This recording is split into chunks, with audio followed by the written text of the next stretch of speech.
অন্যদের ক্ষতি করার ব্যাপারে দুইবার ভাবে না, এরকম মানুষ থাকে। But unfortunately I am not one of those. বৈষম্য বিরোধী ছাত্র আন্দোলনের সাবেক মুখপাত্র উমামা ফাতেমা এক দীর্ঘ ফেসবুক লাইভে এসে আবেগময় কণ্ঠে বলেন, জুলাই আন্দোলন দুর্নীতির জালে জড়িয়েছে। রোববার ২৭ জুলাই রাতে করা ফেসবুক লাইভে তিনি স্পষ্ট করে বলেন, জুলাই কেন মানি মেকিং মেশিন হবে? দুঃখজনক হলেও সেটাই হয়েছে। উমামা জানান, স্বপ্ন নিয়ে ফেডারেশন ও আন্দোলনে যুক্ত হয়েছিলেন। সাধারণ মানুষ এমনকি শিশুরাও যখন রাস্তায় নেমে আসে তখন তিনি আশা দেখছিলেন। কিন্তু ৫ আগস্টের পর অনেক কিছু বদলে যেতে থাকে। তিনি সংগঠন থেকে সরে গিয়ে স্বাধীনভাবে কাজ শুরু করেন।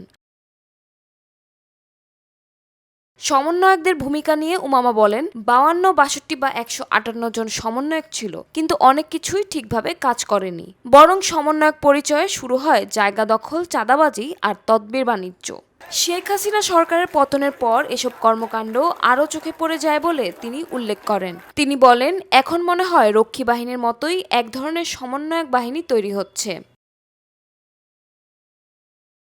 তিনি প্রশ্ন তোলেন, এখন কি আদৌ বৈষম্য বিরোধী প্ল্যাটফর্মের প্রয়োজন আছে? তার মতে এটি শুধু ছাত্রদের মধ্যে সীমাবদ্ধ না রেখে বড় পরিসরে ভাবার সময় এসেছে। উমামা বলেন, আমি মুখপাত্র হওয়ার পর দেখেছি অনেকে আন্দোলনের নাম করে টেন্ডার তদবির করছে, ডিসি নিয়োগে প্রভাব খাটাচ্ছে। আগে এসব কল্পনাও করিনি। নিজের বিরুদ্ধে ওঠা আর্থিক অভিযোগ প্রসঙ্গে বলেন, আমি কোনো ১,০০০ কোটি টাকা কামাইনি। আমার পরিবারের সাপোর্ট আছে, আমি শুধু দেশের জন্য কিছু করতে চাই। তিনি বলেন, জুলাই আমার জীবনের বড় অভিজ্ঞতা। মানুষ অবিশ্বাস্য লড়াই করেছে, সেই স্বপ্ন যেন কেউ বিক্রি না করে।